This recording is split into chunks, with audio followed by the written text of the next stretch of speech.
Bonjour à tous. La joie des Congolais est de Santé Djidio pour la béatification de Floribert Boana-Choui, l'appel de Léon XIV pour la paix entre Israël et l'Iran et une délégation française au jubilé du sport à Rome. C'est aujourd'hui dans Cycle la sélection de l'Info catholique.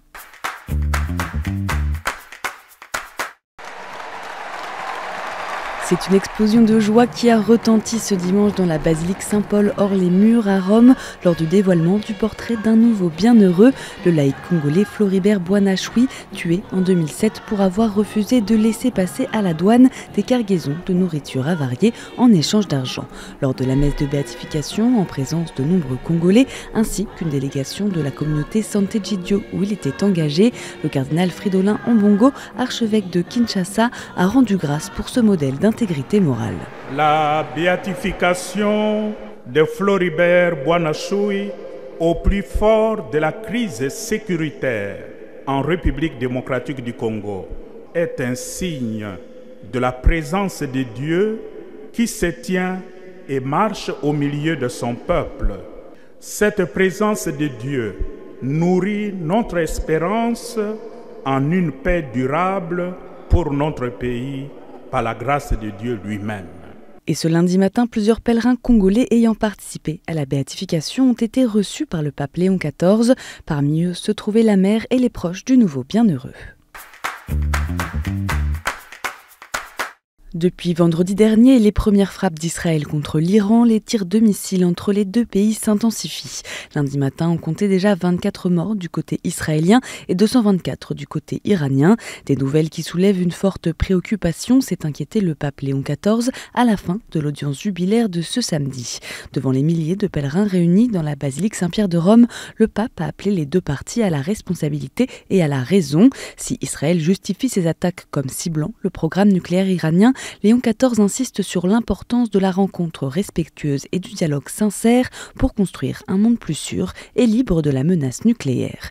Il s'agit de la première prise de parole du pape sur le sujet depuis le début du conflit armé entre Israël et l'Iran. Au cœur du jubilé des sportifs organisé ce week-end, une délégation française, conduite par l'évêque référent pour la pastorale sportive, Monseigneur Emmanuel Gobillard, s'est rendue à Rome pour remettre la croix olympique au Vatican. La croix a emprunté le chemin jubilaire le long de la Via della Conciliazione, en présence du président du Comité international olympique Thomas Bach. Il a remis la médaille du CIO à Monseigneur Gobillard et remercié l'équipe des Holy Games pour leur excellent soutien dans le succès des Jeux olympiques. Dimanche, lors de la messe du jubilé, le pape a souligné que tout comme personne ne naît champion, personne ne naît saint. C'est l'entraînement quotidien à l'amour qui nous rapproche de la victoire définitive, a assuré Léon XIV, connu pour sa passion du tennis, du football et du baseball. Ils étaient près d'1 millier de Corésiens rassemblés ce dimanche pour accueillir leur nouvel évêque en la cathédrale Notre-Dame de Tulle. Monseigneur Éric Bidot a été ordonné évêque de Tulle lors d'une messe présidée par le cardinal François Boustillot, évêque d'Ajaccio et lui-même membre de l'ordre des frères mineurs capucins.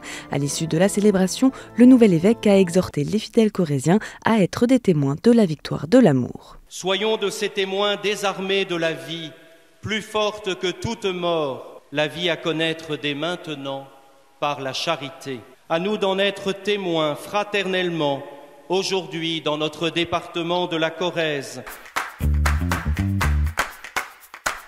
La nouvelle esplanade du sanctuaire Notre-Dame de Grâce à Cotignac a été inaugurée et bénie ce dimanche. La messe d'inauguration a été présidée par Monseigneur François Touvet, évêque de Fréjus-Toulon, qui a rappelé la symbolique de cette esplanade au sein du sanctuaire, lieu d'apparition de la Sainte Famille.